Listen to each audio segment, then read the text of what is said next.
नमस्कार, स्वागत है आप सभी का डीडी न्यूज़ के इस खास बुलेटिन एक्सप्रेस 100 में, जहां हम आपके लिए लेकर आते हैं राजनीति, मनोरंजन, देश, दुनिया, खेल और व्यापार जगत की सभी बड़ी खबरों को एक्सप्रेस यानी फटाफट अंदाज में।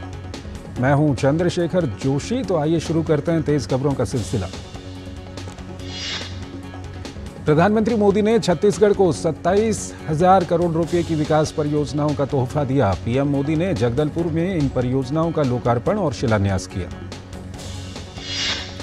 प्रधानमंत्री नरेंद्र मोदी ने बस्तर जिले में नगरनार स्थित एनएमडीसी स्टील लिमिटेड के इस्पात संयंत्र का लोकार्पण किया। ये संयंत्र 23,800 करोड़ रुपए से अधिक की लागत से बनकर तैयार हुआ है। ये ग्रीनफील्ड परियोजना का संयंत्र है, जहां उच्च गुणवत्ता वाला इस्पात निर्मित होगा। पीएम मोदी ने तारोकी रायपुर डेमू रेल सेवा को भी झंडी दिखाकर रवाना किया। इन रेल परियोजनाओं से जनजातीय इलाकों में कनेक्टिविटी में सुधार होगा, साथ ही आर्थिक विकास को मदद मिलेगी। पीएम मोदी ने अपने संबोधन में कहा कि विकसित भारत का सपना तब सिद्ध होगा जब हर प्रदेश, हर जिला और हर गांव विकसित हो।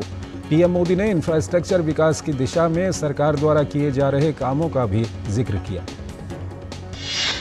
पीएम मोदी ने कहा कि एनएमडीसी स्टील लिमिटेड के इस्पात संयंत्र से न केवल इस्पात आपूर्ति को बढ़ावा मिलेगा, बल्कि क्षेत्र के लिए नए अवसर भी पैदा होंगे।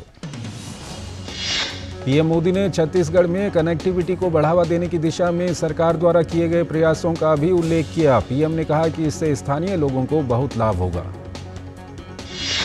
प्रधानमंत्री नरेंद्र मोदी ने छत्तीसगढ़ के जगदलपुर में जनसभा की। इस दौरान उन्होंने राज्य की कांग्रेस सरकार पर निशाना साधते हुए कहा कि ये लोग अपनी तिजोरी भरने के लिए छत्तीसगढ़ की संपदा को लूट रहे हैं। विपक्ष द्वारा जाति जनगणना का मुद्दा उछाले जाने पर प्रधानमंत्री ने कहा कि देश में अगर कोई सबसे बड़ी आबादी है तो वो गरीब है। मेरे लिए गरीब ही सबसे बड़ी आबादी है और गरीब का कल्याण ही मेरा मकसद है। प्रधानमंत्री ने कहा कि कांग्रेस के प्रधानमंत्री मनमोहन सिंह तो देश के संसाधनों पर अल्पसंख्यकों का पहला हक बताया करते थे। अब कांग्रेस आबादी के अनुसार हक की बात कर रही है।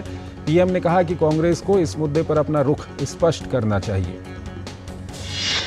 प्रधानमंत्री नरेंद्र मोदी ने साथ ही कांग्रेस पर हमला बोलते हुए कहा कि इस पार्टी को ऐसे लोग चला रहे हैं जो देश विरोधी ताकतों से मिले हुए हैं। पीएम ने आरोप लगाते हुए कहा कि कांग्रेस देश के हिंदुओं को बांटकर भारत को तबाह कर देना चाहती है। प्रधानमंत्री ने कहा कि भाजपा सरकार सामाजिक न्याय के लिए पूरी तरह से प्रतिबद्ध है। उन्होंने साथ ही कहा कि भाजपा सरकार ने कई वर्षों से अपने अधिकारों से वंचित रहे समुदायों को उनका हक दिलाया है। इससे पहले प्रधानमंत्री मोदी ने छत्तीसगढ़ के जगदलपुर में दंतेश्वरी मंदिर के दर्शन किए। पीएम मोदी ने वहां पूजा अर्चना भी की। प्रधानमंत्री नरेंद्र मोदी ने तेलंगाना को विकास की नई सौगात दी। प्रधानमंत्री ने निजामाबाद में राज्य के लिए बिजली, रेल व स्वास्थ्य जैसे महत्वपूर्ण सेक्टरों की लगभग 8,000 करोड़ रुपए की विभिन्न विकास परियोजनाओं का लोकार्पण और शिलान्यास किया। प्रधानमंत्री ने एनटीपीसी के Telangana super thermal power project के चरण 1 की पहली 800 मेगावाट इकाई का लोकार्पण किया। उन्होंने कहा कि इसकी वजह से राज्य में औद्योगिक विकास को बढ़ावा मिलेगा। प्रधानमंत्री ने इसके अलावा मनोहराबाद और सिद्दीपेट को जोड़ने वाली नई रेल लाइन परियोजना और धर्माबाद, मनोहराबाद और महबूबनगर कुरनूल के बीच विद्युतीकरण परियोजना का भी शुभारंभ किया और सिद्दीपेट सिकंदराबाद सिद्दीपेट रेल सेवा को भी हरी झंडी दिखाकर रवाना किया। प्रधानमंत्री आयुष्मान भारत स्वास्थ्य अवसंरचना मिशन के तहत पूरे राज्य में गहन चिकित्सा सुविधा के 20 प्रखंडों का शिलान्यास भी वहां पर कर चुके हैं। इस मौके पर उन्होंने कहा कि उनकी सरकार ने देश में हेल्थ सेक्टर को मजबूत करने पर काम किया है। प्रधानमंत्री ने कहा कि हमारी सरकार जिस प्रोजेक्ट की शुरुआत करती है उसे पूरा भी करके दिखाती है। उन्होंने विकास को अपनी सरकार की प्रमुख प्रतिबद्धता बताया। बिहार में जाति गणना की रिपोर्ट जारी होने के बाद से सियासी घमासान तेज हो गया। इस बीच रिपोर्ट पर चर्चा के लिए मुख्यमंत्री नीतीश कुमार ने मुख्यमंत्री सचिवालय में सर्वदलीय बैठक बुलाई। राजनीतिक सरगर्मी के बीच जाति जनगणना वाला मामला अब सुप्रीम कोर्ट पहुंच गया है। इस पर सर्वोच्च अदालत इस पर 6 अक्टूबर को सुनवाई करेगी। बीजेपी सांसद एवं पूर्व डिप्टी सीएम सुशील मोदी ने जाति गणना की जांच कराने की मांग कर दी है। उन्होंने आरोप लगाया कि अनेक अति पिछड़ी जातियों की ओर से साजिश के तहत उनकी संख्या को कम करने की शिकायत मिली है। केंद्र की योजनाओं के धन के भुगतान को लेकर तृणमूल कांग्रेस के विरोध प्रदर्शन पर भाजपा ने जोरदार पलटवार करते हुए ममता बनर्जी सरकार पर भ्रष्टाचार का आरोप लगाया है। मनरेगा में फेक जॉब कार्ड को लेकर कोलकाता में बीजेपी ने प्रदर्शन भी किया। पार्टी का कहना है कि समस्या राज्य के 1.32 लाख फर्जी जॉब कार्ड धारकों से है। टीएमसी का आरोप है कि मनरेगा सहित केंद्र सरकार से जुड़ी कुछ योजनाओं के तहत राज्य को मिलने वाला पैसा रोका जा रहा है और केंद्र सरकार बंगाल का वाजिब हक नहीं दे रही है। केंद्र सरकार की ओर से आंकड़े जारी कर बताया गया था कि यूपीए की अपेक्षा एनडीए की सरकार के दौरान बंगाल को कहीं अधिक राशि दी गई है, लेकिन बार बार ध्यान दिलाने के बावजूद केंद्रीय योजनाओं में गड़बड़ी और धांधली पर राज्य सरकार आंख बंद किए बैठी रही। 8 अक्टूबर को 91वां एयरफोर्स डे मनाया जाएगा। इससे पहले air chief marshal BR Chaudhari ने मीडिया से बातचीत करते हुए बताया कि किस तरह से ऑपरेशन कावेरी, ऑपरेशन दोस्त को सेना ने सफल साबित किया और लोगों की मदद की। Air chief marshal BR Chaudhari ने बताया कि कैसे सेना महिलाओं को प्राथमिकता देती है और महिलाएं किस तरह से सेना में शामिल होकर परचम लहरा रही हैं। वित्त मंत्री निर्मला सीतारमण ने तमिलनाडु के कोयम्बटूर के पेलामेडु में स्वच्छता ही सेवा अभियान के तहत स्वच्छता अभियान में भाग लिया। इस अवसर पर सचिव, डीएफएस और वित्तीय सेवा विभाग और विभिन्न बैंकों के अधिकारी भी उपस्थित थे। वित्त मंत्री निर्मला सीतारमण ने कोयम्बटूर सिटी के इलाके में जल निकासी व्यवस्था में सुधार के लिए सीएसआर पहल के तहत इंडियन ओवरसीज बैंक और कैनरा बैंक से कोयम्बटूर सिटी नगर निगम को चेक सौंपे। ओडिशा के भुवनेश्वर में मेरी माटी मेरा देश कार्यक्रम में केंद्रीय मंत्री अनुराग सिंह ठाकुर और धर्मेंद्र प्रधान ने भाग लिया। केंद्रीय मंत्री अनुराग सिंह ठाकुर ने मेरी माटी मेरा देश कार्यक्रम के विषय में बताते हुए कहा कि पीएम मोदी ही देश के ऐसे नेता हैं जिनके नेतृत्व में देश के कोने कोने से स्वतंत्रता सेनानियों को सम्मान दिया जा रहा है। एक छोटा सा ब्रेक। शुरू करो, डालो बुनियाद, घर महल नजर आएगा। वंडर लाइए, वंडर लाइए, फर्क नजर आएगा। वंडर सीमेंट, फर्क नजर आएगा। बहुत हार्ड वर्क करते हो, मेरी तरह स्मार्ट वर्क करो। क्यों? लॉटरी लगी है? लॉटरी समझो, शेयर मार्केट की एक मस्त स्कीम में इन्वेस्ट कर रहा हूँ, गारंटीड हाई रिटर्न्स आएंगे। आपके गारंटीड हाई रिटर्न्स कोई करण अर्जुन नहीं है जो जरूर आएंगे। मतलब? बाबा, शेयर मार्केट में जोखिम होता है, कोई भी गारंटीड हाई रिटर्न्स का वादा नहीं कर सकता, ये गैर कानूनी है। अच्छा? हाँ। समझकर इन्वेस्ट कर। स्वागत है आपका ब्रेक के बाद और आइए खबरों के सिलसिले को और आगे बढ़ाते हैं। चुनाव आयोग की टीम आज से तेलंगाना के 3 दिवसीय दौरे पर है। इस दौरान आयोग की टीम राज्य में आगामी चुनावी तैयारियों का जायजा लेगी। नांदेड़ के एक सरकारी अस्पताल में कई मरीजों की मौत की घटना पर महाराष्ट्र के चिकित्सा शिक्षा मंत्री हसन मुनीफ ने कहा कि घटना की जांच के लिए समिति गठित की गई है। हसन मुनीफ ने कहा कि सरकार ने वरिष्ठ अधिकारियों को मौके पर भेजा है और वो भी खुद हालात का जायजा लेने के लिए नांदेड़ जाएंगे। मध्य प्रदेश के मुख्यमंत्री शिवराज सिंह चौहान भोपाल के सुभाष नगर में भोपाल मेट्रो रेल के ट्रायल रन को हरी झंडी दिखा चुके हैं। मुख्यमंत्री ने मेट्रो में सफर भी किया। कांग्रेस नेता राहुल गांधी अमृतसर में स्वर्ण मंदिर पहुंचे। राहुल गांधी ने स्वर्ण मंदिर में सेवा की। सूरत के बॉम्बे मार्केट में एक शोरूम में आग लग गई। दमकल विभाग की करीब 12 गाड़ियां मौके पर मौजूद, आग पर जल्द ही काबू पा चुकी हैं। आग लगने के कारणों की जांच की जा रही है। 30 नवंबर तक G20 की अध्यक्षता भारत के पास है। उत्तराखंड के मुख्यमंत्री पुष्कर सिंह धामी ने देहरादून में कहा कि 28 नवंबर से 1 दिसंबर के बीच छठा वैश्विक आपदा प्रबंधन सम्मेलन देहरादून में आयोजित किया जाएगा। टीएमसी कार्यकर्ताओं ने पश्चिम बंगाल के लिए मनरेगा और अन्य सामाजिक सुरक्षा योजनाओं के लिए धन आवंटन में कमी का आरोप लगाते हुए दिल्ली में केंद्र सरकार के खिलाफ विरोध प्रदर्शन किया। उदयपुर जयपुर ट्रैक से गुजरने वाली वंदे भारत ट्रेन दुर्घटना होने से बच गई। कुछ शरारती तत्वों ने रेलवे ट्रैक पर बड़े बड़े पत्थर बिछाए थे। इसके अलावा जॉइंट के पास लोहे की छड़ भी इस तरह से फंसा दी गई थी कि बड़ा हादसा हो सकता था। लोको पायलट ने समय रहते ट्रैक पर पड़े बड़े बड़े पत्थरों को देखकर ब्रेक लगाया और एक बड़ा हादसा होने से बच गया। उत्तर पश्चिम रेलवे के CPRO ने बताया कि जांच एजेंसी इस मामले की तहकीकात में जुट गई है। राष्ट्रीय जांच एजेंसी 5 अक्टूबर को एंटी टेरर कॉन्फ्रेंस 2023 का आयोजन कर रही है। केंद्रीय गृह मंत्री अमित शाह इस कार्यक्रम के मुख्य अतिथि होंगे। उत्तर भारत के कई क्षेत्रों और नेपाल के कई भागों में भूकंप के झटके महसूस किए गए। दिल्ली एनसीआर में भूकंप के झटके के बाद लोग घरों से बाहर निकल गए। नेपाल के कई भागों में भूकंप के तेज झटके महसूस किए गए। नेपाल में 6.2 तीव्रता के भूकंप के बाद बझांग जिले की कुछ इमारतों को नुकसान पहुंचा है। कर्नाटक के शिवमोगा में ईद ए मिलाद के जुलूस के दौरान हुई हिंसा और आगजनी के बाद अब शहर में स्थिति नियंत्रण में है। हिंसा में पुलिसकर्मी सहित कई लोग जख्मी हुए। बीजेपी ने इसे सरकार की बड़ी नाकामी करार दिया। नॉर्थ वेस्ट दिल्ली के आदर्श गांव कुतुबगढ़ में दिल्ली के उपराज्यपाल विनय सक्सेना और सांसद हंसराज हंस स्पोर्ट्स कॉम्प्लेक्स का उद्घाटन कर चुके हैं। इस मौके पर 7 पदक जीतने वाले कुतुबगढ़ गांव के खिलाड़ियों की मांग पर शूटिंग रेंज देने की घोषणा की गई। दिल्ली के ग्रामीण क्षेत्रों में मूलभूत सुविधाओं पर बोलते हुए दिल्ली के उपराज्यपाल ने कहा, दिल्ली में ग्रामीण क्षेत्र के विकास के लिए 800 करोड़ का फंड है। वो फंड डीडीए को दिला दिया जाएगा, जिससे सभी गांवों का विकास होगा। आयकर विभाग से जुड़े मामले में सोनिया गांधी, राहुल गांधी और आम आदमी पार्टी की ओर से दायर याचिकाओं पर उच्चतम न्यायालय में सुनवाई सोमवार के लिए टल गई। कोर्ट ने संकेत दिए कि वो हर केस पर अलग अलग सुनवाई कर सकता है। एससी ने एससी के आदेश के खिलाफ याचिका दाखिल होने में देरी पर सवाल उठाया। 2008 में मालेगांव विस्फोट मामले में साध्वी प्रज्ञा सिंह, लेफ्टिनेंट कर्नल प्रसाद पुरोहित, समीर कुलकर्णी, अजय रहीरकर, सुधाकर धर द्विवेदी और सुधाकर चतुर्वेदी एनआईए कोर्ट पहुंचे। अदालत ने सीआरपीसी की संशोधित धारा 313 के अनुसार उनकी मांगों को स्वीकार कर लिया है। मथुरा श्री कृष्ण जन्मभूमि विवाद मामले से जुड़े सभी केस को सुनवाई के लिए ट्रांसफर करने के इलाहाबाद हाईकोर्ट के फैसले के खिलाफ दायर मुस्लिम पक्ष की याचिका पर सुप्रीम कोर्ट में 30 अक्टूबर तक के लिए सुनवाई टाल दी गई है। दिल्ली की एक अदालत ने वाईएसआर कांग्रेस पार्टी के लोकसभा सदस्य मगुंटा श्रीनिवासुलु रेड्डी के बेटे राघव मगुंटा को कथित दिल्ली आबकारी नीति घोटाले से जुड़े धन शोधन मामले में सरकारी गवाह बनने की अनुमति दे दी। उच्चतम न्यायालय ने मवेशी बाजार से संबंधित मामले में दिल्ली उच्च न्यायालय के फैसले को चुनौती देने वाली याचिका पर विचार करने से इनकार कर दिया।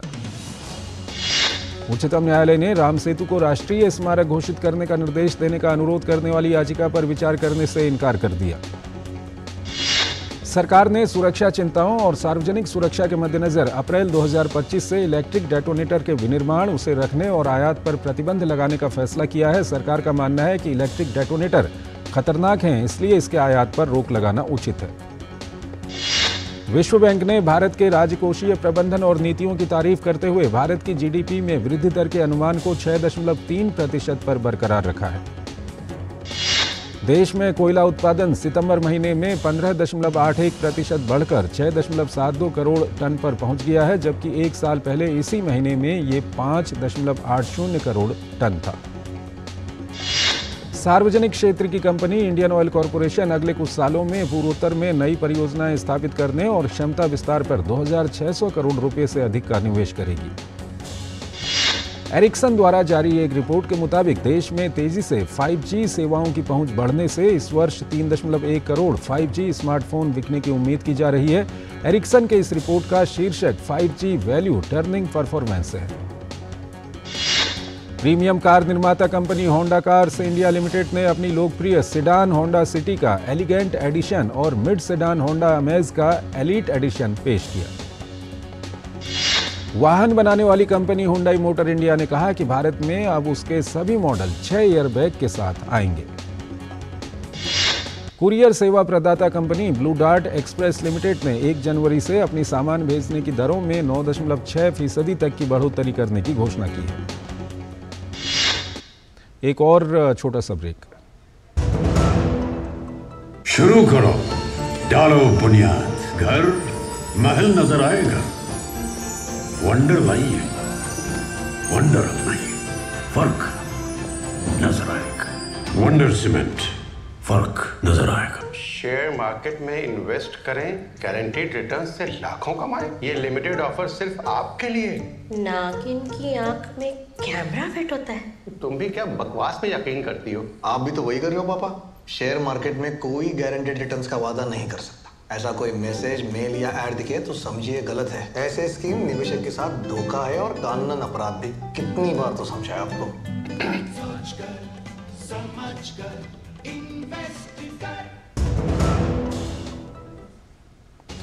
स्वागत है आपका ब्रेक के बाद और आइए खबरों के सिलसिले को और आगे बढ़ाते हैं। ऊंची मुद्रास्फीति और परिस्थितियां प्रतिकूल रहने से इस साल देश में स्मार्ट टीवी की बिक्री में 7% की गिरावट का अनुमान है। एशियाई बाजारों में कमजोरी और विदेशी निवेशकों की बिकवाली के चलते भारतीय शेयर बाजार में आज गिरावट दर्ज की गई। सेंसेक्स 316.31 अंक की गिरावट के साथ 65,512.10 पर बंद हुआ। वहीं निफ्टी में भी गिरावट दर्ज की गई और ये 109.55 अंक की गिरावट के साथ 19,528.75 पर बंद हुआ। अंतरबैंक विदेशी मुद्रा विनिमय बाजार में अमेरिकी डॉलर के मुकाबले रुपया आज 15 पैसे की गिरावट के साथ 83.21 प्रति डॉलर के भाव पर बंद हुआ। अमेरिकी मुद्रा में मजबूती का रुपये पर असर पड़ा। अंतर्राष्ट्रीय स्तर पर कच्चे तेल की कीमतों में वृद्धि के बावजूद घरेलू स्तर पर पेट्रोल और डीजल के दाम स्थिर रहे, जिससे राजधानी दिल्ली में पेट्रोल 96.72 रुपये प्रति लीटर तो डीजल 89.62 रुपये प्रति लीटर पर बरकरार रहा। प्रधानमंत्री नरेंद्र मोदी और उनके ब्रिटिश समकक्ष ऋषि सुनक ने न्यू जर्सी के रॉबिन्सविले शहर में अक्षरधाम मंदिर के उद्घाटन से पहले शुभकामनाएं दी। 8 अक्टूबर को मंदिर का उद्घाटन होने वाला है। इस मंदिर को आधुनिक युग में भारत के बाहर निर्मित सबसे बड़ा हिंदू मंदिर बताया जा रहा है। भौतिकी क्षेत्र में 2023 का नोबेल पुरस्कार पियरे एगोस्टिनी, फेरेंक क्रूज और एनी एलहुइलियर को देने की घोषणा की गई। ये पुरस्कार पदार्थ में इलेक्ट्रॉन गतिशीलता के अध्ययन के लिए प्रकाश के एटोसेकेंड पल्स उत्पन्न करने वाले प्रयोगात्मक विधि को खोजने के लिए दिया गया है। महात्मा गांधी की 154वीं जयंती के उपलक्ष्य में यहां न्यूयॉर्क के प्रतिष्ठित सेंट्रल पार्क में मिशन लाइफ को समर्पित एक बेंच स्थापित की गई। भारतीय संविधान के प्रमुख वास्तुकार डॉक्टर बी.आर. अम्बेडकर की भारत के बाहर सबसे बड़ी प्रतिमा का अमेरिका के मैरीलैंड में 14 अक्टूबर को उद्घाटन किया जाएगा। 19 फुट की इस प्रतिमा को स्टैच्यू ऑफ इक्वलिटी नाम दिया गया है। पूर्व अमेरिकी राष्ट्रपति डोनाल्ड ट्रंप ने कहा है कि राजनीतिक विरोधी मुझे चुनाव प्रचार करने से रोकने के लिए तरह तरह के हथकंडे अपना रहे हैं ताकि मैं चुनाव के सक्रिय गतिविधियों में हिस्सा न ले सकूं। थाईलैंड की राजधानी बैंकॉक के एक लग्जरी मॉल में हुई गोलीबारी में 3 लोगों की मौत हो गई है और 4 अन्य घायल हो गए। अंकारा में आतंकवादी समूह द्वारा किए गए बम हमले के 2 दिन बाद तुर्की सुरक्षा बलों ने प्रतिबंधित कुर्दिस्तान वर्कर्स पार्टी से जुड़े होने के संदेह में देश भर में लगभग 90 लोगों को हिरासत में लिया। नकदी संकट से जूझ रहे देश के सामने कई सुरक्षा चुनौतियों के बीच पाकिस्तानी नौसेना ने आज वाइस एडमिरल नवीद अशरफ को अपना नया प्रमुख नियुक्त करने की घोषणा की। ब्रिटेन की सरकार द्वारा घोषित प्रस्तावित वीजा शुल्क वृद्धि बुधवार से प्रभावी हो जाएगी, जब भारतीयों सहित दुनिया भर के यात्रियों के लिए 6 महीने से कम की यात्रा वीजा की कीमत 15 ग्रेट ब्रिटेन पाउंड अधिक, जबकि छात्र वीजा की कीमत 127 ग्रेट ब्रिटेन पाउंड अधिक होगी। कैरिबियाई देश हैती में लगातार बढ़ रहे हिंसा की घटनाओं को देखते हुए संयुक्त राष्ट्र सुरक्षा परिषद की ओर से विदेशी सुरक्षा मिशन को अधिकृत करने का फैसला किया गया है। मिस्र के राष्ट्रपति अब्देल फतह अल सीसी ने अपने तीसरे कार्यकाल के लिए चुनाव लड़ने की घोषणा की है। भारत की पारुल चौधरी ने महिलाओं की 5000 मीटर दौड़ में स्वर्ण जीता है। ये एशियाई खेलों में महिलाओं की 5000 मीटर दौड़ में भारत का पहला स्वर्ण है। पारुल चौधरी के बाद अनु रानी ने भी इतिहास रच दिया है। एशियाड की महिलाओं की भाला फेंक स्पर्धा में अनु ने स्वर्ण जीता है। भारत के मोहम्मद अफसल ने पुरुषों के 800 मीटर दौड़ में रजत पदक जीता है। भारत के तेजस्विन शंकर ने रजत पदक अपने नाम किया है। उन्होंने डेकैथलॉन में ये कामयाबी हासिल की। भारत ने इस स्पर्धा में 1974 के बाद कोई पदक नहीं जीता। भारत के अर्जुन सिंह और सुनील सिंह की जोड़ी ने कैनोइंग डबल 1000 मीटर स्पर्धा में कांस्य पदक जीतने में सफलता हासिल की। महिला मुक्केबाज प्रीति को कांस्य पदक से संतोष करना पड़ा। विद्या रामराज ने 400 मीटर बाधा दौड़ में भारत को एक और पदक दिला दिया। प्रवीण चित्रावेल ने पुरुषों की ट्रिपल जंप स्पर्धा में कांस्य पदक जीता। भारतीय मुक्केबाज नरेंद्र बेरवाल सेमीफाइनल में टोक्यो ओलंपिक कांस्य पदक विजेता कजाकिस्तान के कामशीबेक कुंकाबायोव से 0-5 से हार गए।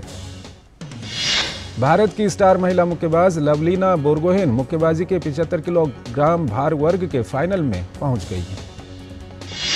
भारतीय पुरुष क्रिकेट टीम सेमीफाइनल में पहुंच चुकी है। क्वार्टर फाइनल में भारत ने नेपाल को 23 रन से हराया। भारत की महिला हॉकी टीम ने ग्रुप दौर के अपने आखिरी मैच में हांगकांग को हराकर सेमीफाइनल में अपनी जगह बना ली है। भारतीय तीरंदाज अभिषेक वर्मा और ओजस ने तीरंदाजी के पुरुष व्यक्तिगत कंपाउंड इवेंट के फाइनल में जगह बना ली है। एशियन गेम्स में खेले गए बैडमिंटन के शुरुआती मैच में भारतीय शटलर एच.एस. प्रणॉय और पी.वी. सिंधु ने बैडमिंटन प्रतियोगिता के पुरुष और महिला एकल प्री क्वार्टर फाइनल में प्रवेश कर लिया है। एक और छोटा सा ब्रेक। शुरू करो, डालो बुनियाद, घर महल नजर आएगा। वंडर लाइए, वंडर लाइए, फर्क नजर आएगा। वंडर सीमेंट, फर्क नजर आएगा। बहुत हार्ड वर्क करते हो, मेरी तरह स्मार्ट वर्क करो। क्यों, लॉटरी लगी है? लॉटरी समझो, शेयर मार्केट की एक मस्त स्कीम में इन्वेस्ट कर रहा हूँ, गारंटीड हाई रिटर्न्स आएंगे। आपके गारंटीड हाई रिटर्न्स कोई करण अर्जुन नहीं है जो जरूर आएंगे। मतलब? पापा, शेयर मार्केट में जोखिम होता है, कोई भी गारंटीड हाई रिटर्न्स का वादा नहीं कर सकता, ये गैर कानूनी है। अच्छा, हाँ। सोच कर समझ कर इन्वेस्ट कर। स्वागत है आपका ब्रेक के बाद और आइए अब आगे बढ़ते हैं। तीरंदाजी में पुरुषों की प्रतिस्पर्धा में अतनु दास को हार का सामना करना पड़ा है। इसके साथ ही अतनु करीबी अंतर से पदक से चूक गए। भारत कबड्डी महिला टीम ने दक्षिण कोरिया को 56-23 से हरा दिया है। भारतीय टीम ने एक तरफा अंदाज में जीत दर्ज की। भारतीय पुरुष कबड्डी टीम ने बांग्लादेश पर 55-18 से जीत के साथ एशियाई खेल में खिताब के लिए अपने अभियान की शुरुआत की। निर्माता राजकुमार संतोषी, सनी देओल और आमिर खान ने फिल्म लाहौर 1947 में साथ काम करने के लिए हाथ मिलाया है। जियो स्टूडियोज और प्रोड्यूसर दिनेश विजन ने अपनी आने वाली नई फिल्म की रिलीज डेट की घोषणा की है। अभिनेता अक्षय कुमार और परिणीति चोपड़ा की फिल्म मिशन रानीगंज का नया गाना कीमती रिलीज हो गया है। अभिनेता पुलकित सम्राट की मुख्य भूमिका वाली फिल्म फुकरे 3 की अच्छी कमाई का सिलसिला जारी है। फिल्म ने अब तक 55 करोड़ रुपए से अधिक की कमाई कर ली है। पहली बार साथ काम कर रहे अभिनेता विजय सेतुपति और कैटरीना कैफ की फिल्म मेरी क्रिसमस की रिलीज डेट में बदलाव किया गया है। इसे 8 दिसंबर को रिलीज किया जाएगा। अभिनेता अक्षय कुमार, पंकज त्रिपाठी और यामी गौतम की फिल्म OMG 2 की OTT रिलीज डेट आ गई है। ये फिल्म 8 अक्टूबर से स्ट्रीम होगी। तेलुगु अभिनेता रवि तेजा की पहली pan India film Tiger Nageswara Rao का हिंदी ट्रेलर रिलीज हो गया। फिल्म 20 अक्टूबर को रिलीज होगी। तो इस बुलेटिन में फिलहाल